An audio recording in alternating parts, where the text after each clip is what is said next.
সোনালি গমের মতোই উজ্জ্বল ছিল আমার শৈশব। পরিপূর্ণ স্বর্ণাভ একছড়া গমের শিশির মতো দুলছিলাম আনন্দে। বাতাস পিতামহ বা মাতামহের মতো মাথায় স্নেহাশিস দিচ্ছিল। ভাই বোন বন্ধু সবাই একসঙ্গে খুনসুটি। শস্যপূর্ণ খেতে শস্যরা যেমন গলাগলি করে, পিতামহী মাতামহীদের ঘুম পাড়ানি গান। বর আসবে এক্ষুনি, নিয়ে যাবে তক্ষুনি, যেভাবে রাতের নক্ষত্ররা গান করে পরিপূর্ণ শস্যের মাঠে। গমগুলোকে পিতার মতো শাসন করত ঝড়। ভয়ে মাটিতে মাথা নিচু করে মুখ লুকাত স্বর্ণাভ শস্য।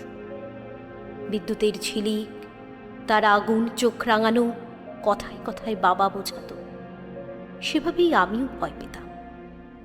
মাকে কিন্তু কোনোদিনই চোখে দেখেনি দোদুল্যমান গম দানা, শুধু অনুভব করত। পরম মমতায় তাঁর শরীর ফুঁড়ে বাঁচিয়ে রেখেছে আত্মজোদে। এমনই অস্তিত্ববিহীন নির্বাক মাকে মা বলে শুধু অনুভবে পেয়েছি আমি। হঠাৎই একদিন সমূলে উৎপাটিত আমি। মিল এখানে। আমাকে টেনে হিঁচড়ে নিয়ে যাওয়া হলো শিক্ষা দিতে, কিভাবে মেয়ে মানুষ হতে হয়, যেভাবে কঠিন কর্কশ কাঠে আছড়ানো হয় শস্যকে। এবং আমার কানেও ধান ভাঙা গীতের মতো গান শোনানো হলো আছড়াতে আছড়াতে। আমার মনে হলো গান যেন প্রেতিনী মন্ত্র। স্বর্ণাভ রং আরো স্বর্ণাভ হলো, ভেতরে বইল রক্তপস্রবণ। প্রেতিনী এক গলা ঘুমটা দিয়ে নাকি সুরে বলতে লাগলো, মেয়ে ছেলে হও, মেয়ে ছেলে হও, সমস্ত লজ্জা বিসর্জন দাও, নিরাবরণ হও, চলাকলা শেখো, কাম সূত্রকে লিপিবদ্ধ করো শরীরের কোষে কোষে, মানুষকে আনন্দ দাও, নিষ্ঠুরতা বর্বরতা অপমান সহ্য করো, প্রতিদানে ভালোবাসা প্রেম কিচ্ছু চেও না, পুত্র উৎপাদন করো, তারপর আমার মতো কঙ্কাল সার দেখো, টেকো মলিন বসনে, পৃথিবী হও। মন্ত্র পড়ে সহজ পাঠ দাও মেয়ে মানুষ হতে, বেশ্যার মতো চমক, বিদুষীর মতো রুচি স্নিগ্ধ হও। এভাবেই চলবে ঘূর্ণন।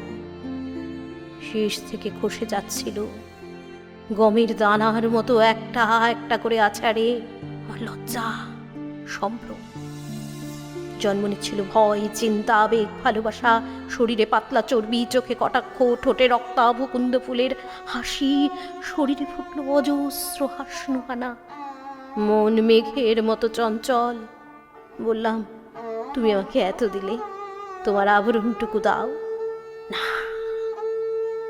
তোমাকে নগ্ন থাকতে হবে এবং তারপরে পুড়ে পুড়ে আমার মতো হতে হবে। তবে আমার এখনো চাই তোমার মতো উদ্ভিন্ন যৌবন। দেবে? বিনিময় করবে? কেন কেন বিনিময় করতে চাইছ? আমি পুরুষ ভোলাবো, ভোগ করব পৃথিবী, জন্ম দেব শক্ত সমর্থ পুরুষ।